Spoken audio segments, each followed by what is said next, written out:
Hi there, baby girl. I'm William. Bati nito sa akin. Katrina, right? I just nodded and smiled at him. These are my friends. You can call them Kuya Simon and Kuya Ethan. Pagpapakilala niya sa dalawa na agad namang nagprotesta. Hoy, gago. Kapal mo ah. Magkaedad lang tayo, makapagkuya ka sa amin ah. Protesta nung may dimples. Simon, baby girl.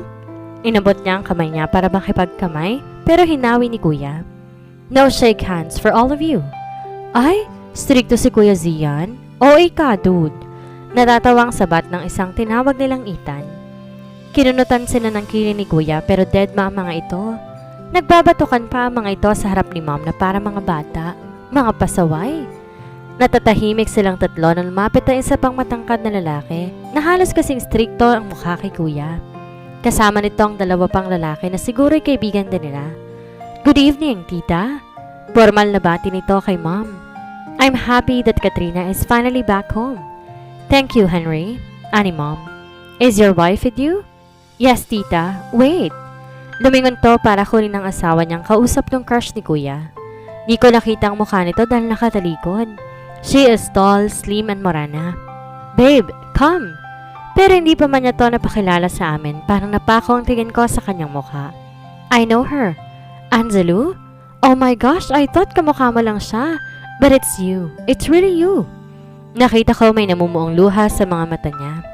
Nagulat na lang ako nang bigla niya ako niyakap na mahigpit na parang close kaming dalawa. Di ako nakagalaw agad sa biglaang pagyakap niya sa akin. I don't know how to react. I know her before pero hindi pa maganda ang pagkakakilala niya. I'm happy to see you again, Anzalu. She said, still hugging me. May binulong pa to pero hindi ko na narinig. Babe, awat ng asawa niya sa kanya. Oh, sorry, Katrina. Nahihiyang sabi nito nung humiwalay sa akin. Matipid akong ngumiti sa kanya. I don't have bad blood towards her. Wala siyang kasalanan sa akin at dati pa mabait naman na talaga siya.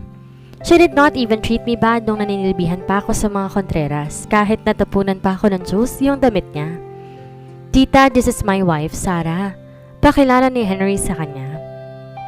Magalang siyang bumati kay Mommy. Nagmano pa ito kaya tuwang-tuwa naman si Mom sa kanya.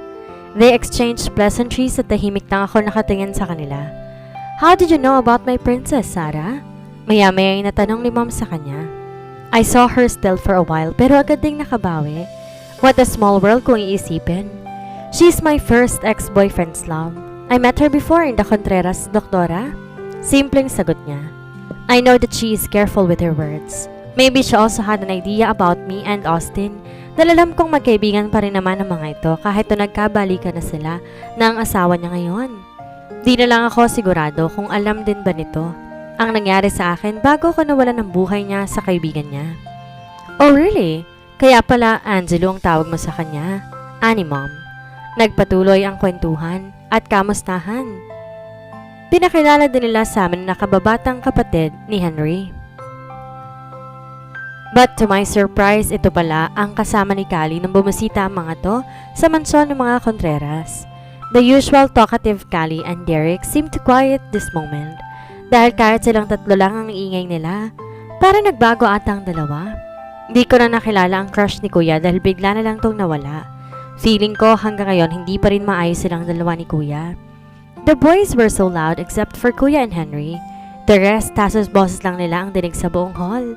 Ang lalakas magtawanan pero napansin ko, kanina pa pasulyap-sulyap si Callie at Derek sa akin at pasimple nagbubulungan.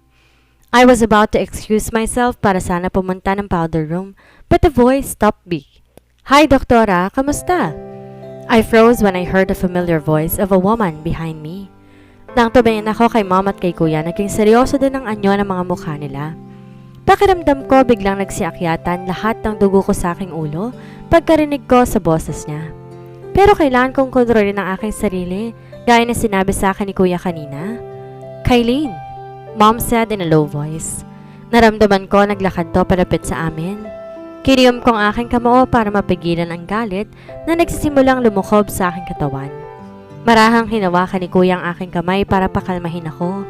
Mabuti na lang ginawa ni Kuya yon dahil kung hindi baka akong sumira ng sarili kong party. Tumahimik na lang lahat ng tao sa paligid. Ang mga kaibigan ni Kuya na nag-iingay kanina biglang naging normal. I'm happy that finally you found your princess. Aniya, malawak ang iting pinakita nito na akalain mo talagang totoo ang kanyang sinasabi. Binasa niya pa si Mommy na tila close sila sa isa't isa. But Mom remained serious. Ni hindi man lang ito ngumiti pabalik sa kanya. Biglang nag-iba ang anyo ng mukha ni Mom. She looks stricter that I haven't seen before. Para siyang ibang tao ngayon sa harapan ko. Naging matapang na tigre ang aura nito na anumang oras handang lumapa sa kanyang kalaban. Matalim ang mga tinging pinukol nito sa babaeng kaharap niya. Taas no itong tumingin kay Kailin Contreras na tila naghihintay kung ano nang sasabihin nito at lumapit pa talaga ito sa amin. Umangat din ang isang kilay nitong nakatingin kay Mom. Nakipagtagisan pa to ng tingin na tila ayaw papatalo. Hindi pa man to nakapagsalita, nakalapit ng asawa nito sa tabi niya at bumati din sa amin. Pasimpleng hinawakan ni Sir Miguel ang bewang ng asawa niya para sana ito ilayo sa amin pero hindi siya nito pinansin. Di nakaligtas sa akin ang malungkot na mga tingin ni Sir Miguel pero agad din itong iniwas. What do you need, Kailin? Tanong ni Mom sa mababang boses. Oh, yeah, I'm here to invite you for dinner sa mansyon namin. Panimula nito. You know, for a little catch-up, matagal-tagal na rin tayo hindi nakita simula nang graduate tayo sa college. Tsaka celebration na rin para sa pagbabalik ng prinsesa ninyo. She said casually na para nakalimutan niya lahat ng ginawa niya sa akin sa kondo ng anak niya. Tumingin to sa akin na nakangiti. Kung di ko siya kilala, iisipin ko talagang napakabait niya. Ang bait-bait nitong tingnan ngayon. Sobrang layo sa inasan nito nung gabing pinagtabo yan at pinakaladkad niya ako sa mga tauhan niya. Gusto ko siyang palakpakan. Napakagaling niyang umarte. I showed her my impassive face. She's not worthy of any emotion from me. Napahiya ito na makitang hindi man lang ako ngumiti sa kanya. Agad nitong nilipat ang tingin kay Mom na halatang iritado na rin sa presensya niya. So, what do you think? Tanong nito ulit nang hindi sumagot si Mommy. As far as I can remember, we're not close during our college days, Kailin. Diretsong pambabara ni Mommy. Kayo ni Regina ang close, diba? Ano nangyari ba't bigla atang nagbagong ihip ng hangin? Regina? I think she's the mother of Stella. I heard Kailin Contreras called Stella's mom Regina when they visited that night. Nakita ko kung paano to natulala saglit pero agad ding nakabawi. Siguro hindi nito inaasahan na magiging sagot ni Mom sa kanya. But still, she managed to show na hindi siya apektado. You're kidding, right? She faked a laugh para makabawi sa pagpapahiya ni Mom. But Mom's face remained serious at mas nakakatakot pa to ngayon. Napansin ko rin may nakatingin na sa gawin namin at tatalata, tensyonado na ang paligid. Dinig ko pang may nagbubulong-bulungan na, I'm not. Bakit naman ako magbibiro? We're not friends since then, Kailin. Prangkang sagot ni Mommy sa kanya kaya nabura na ang ngiti nito at sumeryoso na rin. Don't tell me, hindi ka pa rin naka-move on, Carla. Nakangising sabi nito. Ang tagal na nun, ano ka ba? Move on. Who are you para hindi ako makapag-move on? Baka kayo ng friend mo hindi makapag-move on, Kailin. Do you want me to remind you now? Han? Tawag ni Dad kay Mom at agad tong tumayo sa tabi ni Mommy. What is happening here? Dad's voice echoed around the hall. His face is now full of authority na tila kumakausap sa mga tauhan niya. Walang nagtangkang sumagot kay Dad. Kita ko ang takot sa mga mata nila habang nakatingin sa aking ama. Pero talagang makapal ang mukha ng kanyang ina at ito pa ang una nakabawi. Nothing, Nathan. Me and your wife is just reminiscing the past. Sabat niya na di alintana ang tingin ng asawa niya sa kanya. And oh, by the way, I want to invite your family for a dinner in our Not interested. Mom cut her off.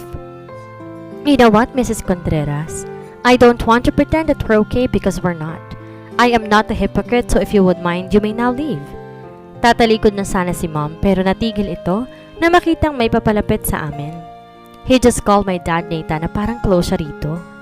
Naguguluhan ako sa pinag-uusapan ni na Mommy pero pakiramdam ko dati pa silang may alitan ni Mrs. Contreras sa tono ng pananalita nito. At sa mga binitawan nila ay parang dati na silang magkaaway.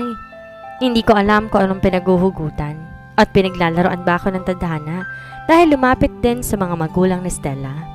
Hindi ko makakalimutan ang mga mukha nito dahil wala man lang itong ginawa para pigilan ang kalupitan ng anak nito sa akin noon. Gaya ni Kailin Contreras, malawak din tong nakangiti sa akin. They're really good at it, or should I say, not only good but best. Best actress in pretending role. Carla, darling. Maarteng sabi nito kay Mommy. She tried to hug Mom but Mommy raised her hand to stop her. Stop pretending, Regina. Mom warned. Umakto tong walang alam at kunyaring nasaktan sa inasal ni Mom sa kanya. Pero walang pakialam si Mom at nanatiling seryoso ang mukha nito. Pero hindi rin nagtagal ng ilang minuto. Lumabas din ang kanyang tunay na ugali. Tinaasan to ng kilay si Mom. Tira ng uuyam na tumawa. Still feisty, Carla. Hanggang ngayon, mayabang ka pa rin. Or shut it, Regina. Ang sabihin mo hanggang ngayon hindi mo pa rin ako kayang tapatan. Natahimik ang lahat dahil sa sinabi ni Mom.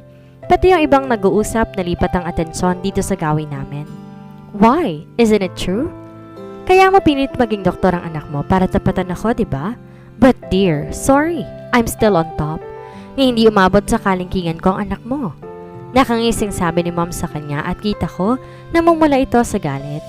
Total, nandito na lang din naman kayo ng kaibigan mong si Stella. Pag-usapan na natin to. Everyone, come on, listen. Tawag ni Mommy sa atensyon ng lahat. Kurang na lang kunin ito ang mikropono para i-anunsyo ang galit niya sa mga ito. I cannot see the sweet and calm doctor in her anymore. Hindi ko rin alam na ganito pala magalit si Mom. Nakakatakot. Si Dad naman tahimik lang nakatayo sa tabi ni Mom pero strikto at seryoso din ang mukha nito. I looked at Kuya. He remained calm and serious.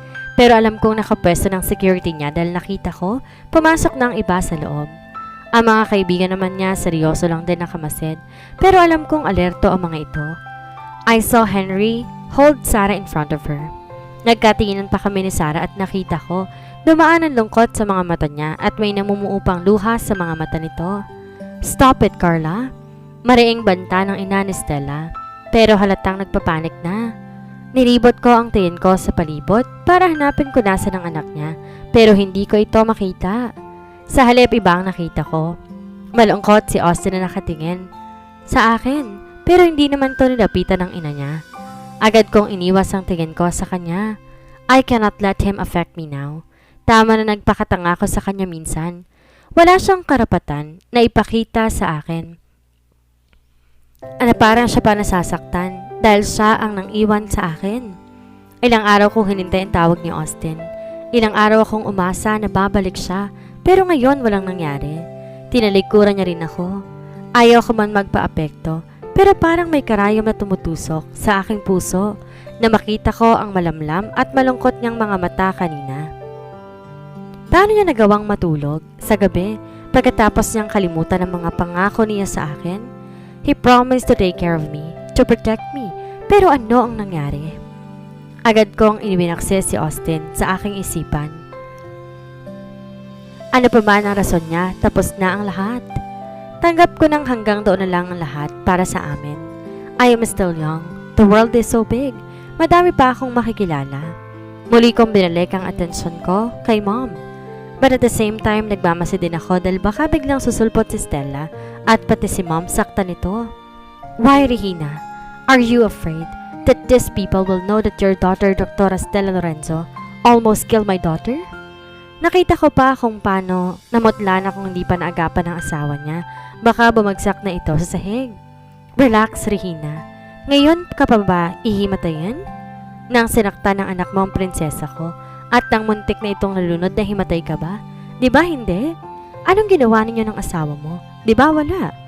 Sa halip na sawayin niyo ang anak ninyo, wala kayong ginawa kundi konsentihin ang kabaliwan niya, hindi ba? Saglit itong komento. Yes, Regina.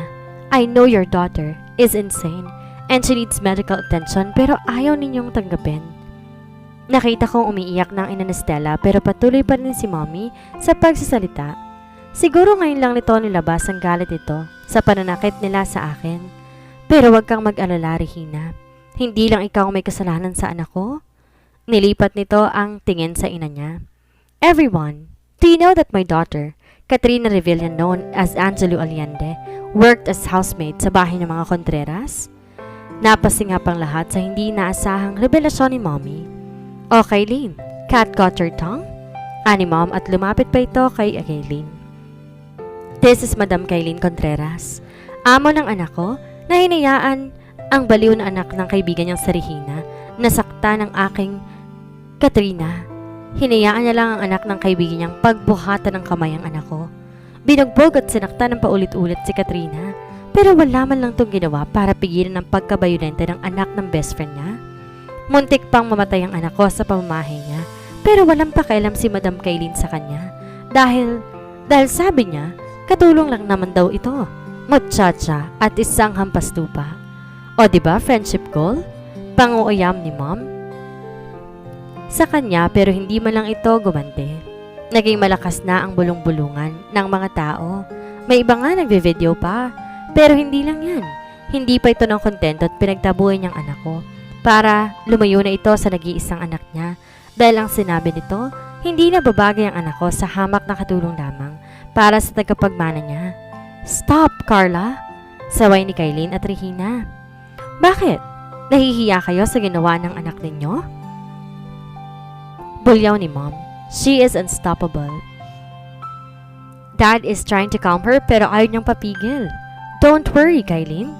Hindi ko hahayaan na makalapit ang anak mo sa anak ko. My princess deserves someone better than your son. Look at my daughter. You don't know the trauma you brought to her life that I have to take away from her para lang makabalik siya sa dati niyang sigla. But I want to thank you for pushing my daughter away. You are just doing me the favor to save her from you. Kung ikaw lang din naman na magiging biyana ng anak ko, salamat na lang. Tinalikuran niya na ito at hinarap si Regina Lorenzo. And by the way, Regina, before I forgot, I want you to know that I'm the one who brought your hospital in Cebu. Mom raised an brow and smirked at the shocked face of Regina Lorenzo. Surprised? I will tell your daughter that I'm not done with her. She can't run away from what she did to my princess. And you, Kaylin, just wait. I am not done with you. Tell your son to stay away from my daughter. My daughter deserves someone who will fight for her. Agad tong humarap sa karamihan. Everyone, the show is over. Thank you for coming tonight and good night. After what happened to the homecoming party, I got busy because I have to start training to manage our business. I have to help Mom and Dad kasi nagkakaedad na sila. I want them to enjoy their remaining days. Hindi yung puro na lamang sila trabaho. They've already given me enough. It's time for me to pay them back. Kuya is also busy with his security agency. Minsan umuwi ito sa mansyon but most of the time, nasa kondo niya kasi mas malapit lang sa kanyang workplace. But from time to time, he is checking on me. He always makes sure na okay lang ako. Kami ni Mom and Dad. The security in our mansion is right, even in our building. He also assigned bodyguards for me pero hindi ko sila nakikita kasi sabi ko kay Kuya hindi ako komportable. Good morning, Miss Revilla. The employees greeted in unison as soon as I stepped inside our building. Malapad ng ngiti ang binigay ko sa kanila. I don't want them to feel intimidated with my presence. I want them to feel comfortable while working with me. Mas magaan sa pakiramdam kung alam mong masaya mga katrabaho mo. Sooner they will be working with me as soon as Dad will retire. But also I made sure that the relationship between employee and employer is there. Ayoko din naman na abusuhin nila ang kabaitan ko. That's what I learned from Dad and Mom. Nasaksihan ko rin kung gaano kaayos ang pakikitungo ni Dad sa mga employees niya. Kaya ganun din kalaki ang respeto ng mga to kay Dad. He is not a terror type of boss. He always have the compassion heart towards his employees that made me so proud of him. He may look strict but deep inside, sobrang bait ni Daddy just like my Kuya Zian. Si Kuya Zian naman ang nagmamanage sa hospital if Mom decide to retire. Matagal na rin tumutulong si Kuya Zian sa kanya kaya alam na nito ang pasikot-sikot sa operasyon ng ospital. Sabi niya he will train me as well after kong matapos ng training kay Dad. Dalawa lang kasi kami. Kami lang din ang magtutulungan. Magaling talaga si Kuya Zian kasi kaya nitong pagsabayan ang pagmamanage ng agency nila. The hospital plus I think ang pagiging personal bodyguard niya. I don't know. I'm not sure. Hindi rin naman to nagkukwento sa akin pagdating sa trabaho niya. Basta ang alam ko lamang he is doing well. According to him, good morning everyone. I replied back and continued walking towards the private lift. I saw the smile in their faces after I greeted them back. Maaga akong pumasok kasi ayokong mabuhol sa traffic. I am driving by myself now.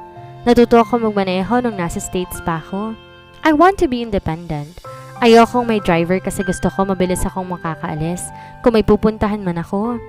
Di naman ako nababahala kasi ang sabi ni kuya, may nagbabantay naman na sa akin. Sa ilang araw kong pagmamaneho, I always notice this car following me. Pero kapag dumarating naman ako sa opisina, agad din tong nawawala. Just like this morning, pagkalabas ko pa lamang. Ang subdivision namin ay nakasunod na ito. Iniisip ko lang na baka kasama to sa mga nagbabantay sa akin. Minsan nararamdaman ko na lang na sinusundan nila ako. But I thought hindi ko sila kilala, but I can feel their presence. Lalo na kapag tinatawagan ako ni kuya at tinatanong kung bakit ako pumunta sa ganito o sa ganon. Good morning, Miss Katrina. My secretary greeted. Natataranta pa itong tumayo kaya tumawa ako sa kanya. Good morning, Grace. Relax. Ako lang to. I joked. Hindi ko alam parang nataranta itong si Grace kapag nakikita niya ako. Maybe because it's her first job? Pasensya na po, ma'am. Nahihiyang paumanhin ito.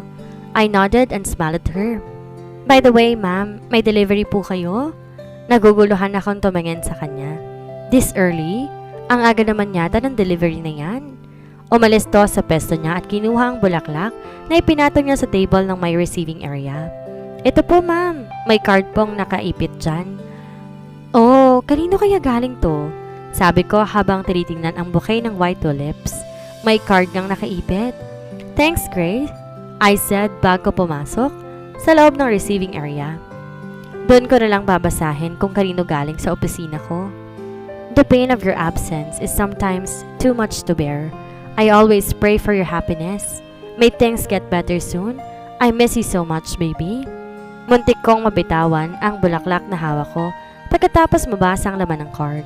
Kahit di niya pa banggitin kung sino siya, alam ko kung kanino galing ang mga bulaklak na to.